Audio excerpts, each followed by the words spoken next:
communauté est un groupe de personnes réunies physiquement ou virtuellement autour de centres d'intérêt communs. Les membres d'une communauté interagissent et éprouvent un sentiment d'appartenance au groupe. Ils partagent les mêmes valeurs et leurs échanges sont codifiés par des normes, par exemple dans la manière de s'exprimer. Le développement d'Internet a favorisé le développement de communautés virtuelles qui peuvent réunir en un clin d'œil et sans limite de contraintes géographiques des milliers ou même des millions d'internautes. Venons-en maintenant aux communautés de clients qui se développent sur des sites spécialisés contrôlés ou non par des marques ou encore sur des réseaux sociaux tels que Facebook, Instagram, Twitter ou LinkedIn. Le marketing s'intéresse bien entendu à ces communautés car les enjeux sont importants. Dans son ouvrage « Management de l'expérience client », Laurent Deslandres distingue 3 types de communautés de clients. Les communautés de marque, les communautés affinitaires et les communautés d'assistance technique et de support. Les communautés de marque sont des espaces de dialogue entre une marque et ses clients, mais également le plus souvent entre les clients eux-mêmes. La marque constitue le centre d'intérêt, le sujet principal des conversations.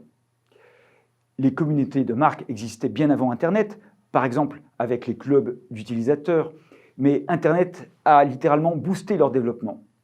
Les échanges sont donc aujourd'hui essentiellement virtuels, avec toutefois la possibilité de se prolonger dans le monde réel autour d'invitations à des événements ou à des rencontres. Aux yeux des clients, la communauté présente de la valeur en elle-même, au-delà même de la valeur de la marque. Par exemple, les fans de RoboCueser peuvent préférer Thermomix en raison de sa communauté, dont les membres échangent des idées de recettes à préparer avec le RoboStar de la marque. Les communautés affinitaires ne sont pas centrées sur la marque, mais sur une thématique, un centre d'intérêt, une passion partagée, par exemple le ski, la cuisine, le bricolage. Les communautés de clients B2B partagent un centre d'intérêt professionnel, par exemple les achats, le bâtiment. En B2C comme en B2B, les communautés affinitaires sont des espaces de partage d'expériences, d'échange d'avis et de conseils.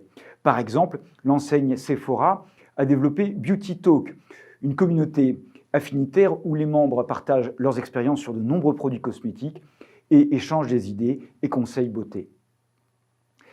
Les communautés d'assistance technique et de support ont pour objectif l'entraide entre clients lorsque survient un problème technique ou un dysfonctionnement.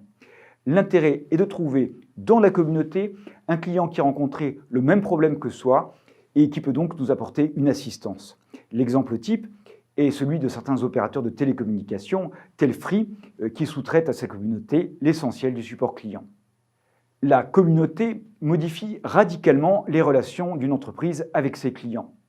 Dans le modèle traditionnel, l'entreprise dialogue individuellement avec chacun de ses clients, par exemple pour répondre à des réclamations. Mais dans le modèle communautaire, elle engage la conversation avec l'ensemble de ses clients réunis au sein de la communauté.